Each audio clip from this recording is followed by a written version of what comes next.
Assalamualaikum and very good evening to everyone. We are from Group 10. Today we will present to you about types of fraud commonly detected in letters of credit transaction in banking law. Before we start, let me introduce our group members.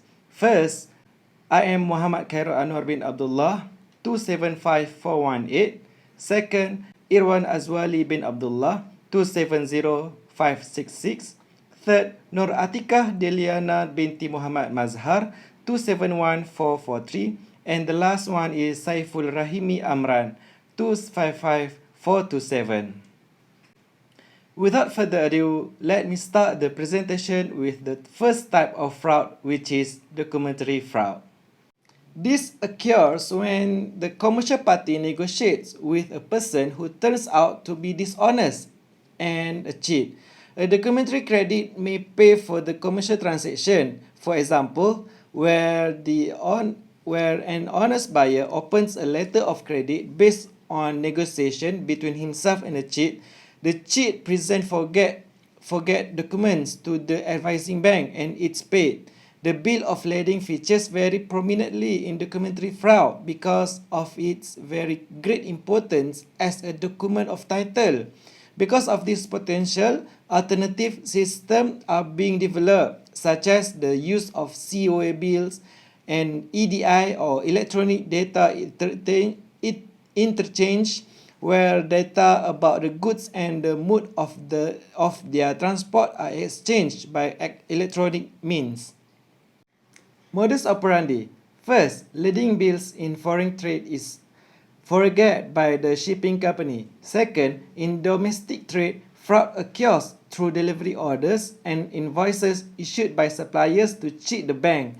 Third, distribution orders can be easy to produce and give two parties the opportunity to cheat the bank. Fourth, firms are less susceptible to fraud risk since shipping companies are registered with IMB. That's all from my part.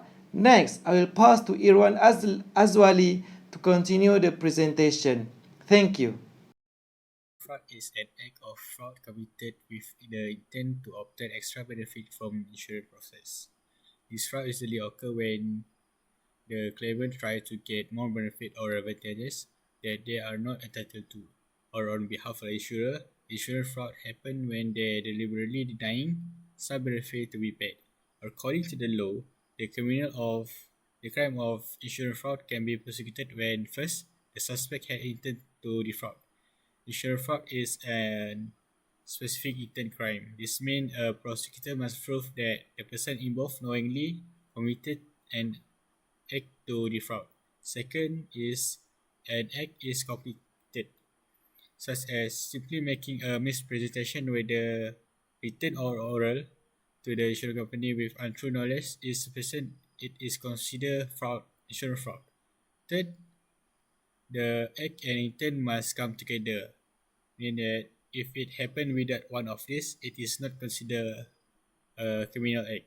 And lastly is actual loss is not required as long as the suspect has committed the act and he has intent to commit the Hello and Assalamualaikum. My name is Nur Atika Deliana binti Muhammad Mazhar. Matric number is 271443. I will continue with container frauds. First is behind the alarming shipping container scam. When it comes to fraud, shipping container are not necessarily the first thing that comes to mind. But over the years, scammers have gotten creative proceeding to expand their targets. In particular, shipping containers have become increasingly lucrative, like real estate, logistics, and warehouse. The demand for alternative storage and even construction solutions has rapidly dounced, combined with evolving applications for shipping containers from commercial to personal use. The market is booming and ripe for fraud. Then is how do shipping containers can work? These fraudsters rely on this growing demand to attract customers with competitive prices. Reportedly, for the biggest names in the shipping container markets, victim report being active with unbelievably low prices and further conveyed by the supposed provider legitimate and established names. Customer only realized they were scammed upon non-delivery of the container they bought. Next is how to avoid shipping container scam. Firstly, be wary of discount. Simply shipping container is not cheap. They require an investment because prices escalate during peak demands. It's not surprised that a lot of customers fall for these scams. They thinking can buy 20 food container just for 2,000 ringgit when the price market is 4,500 ringgit.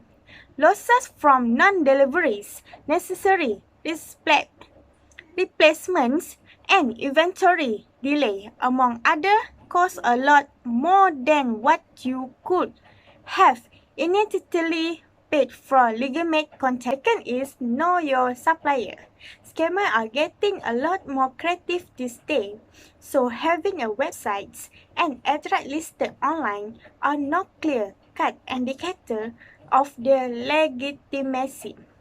To protect yourself from frauds, look closely at the domain name. That is, ask about costume clearing. Long before alternative applications like modular storage unit and mobile office, shipping container were transport solutions. If you are buying shipping container for this purpose, make sure it's clear through costume. This process starts with the provider who will need to provide necessary documentations certify that the container is costume clear. This is even more important if you are importing or shipping out the container.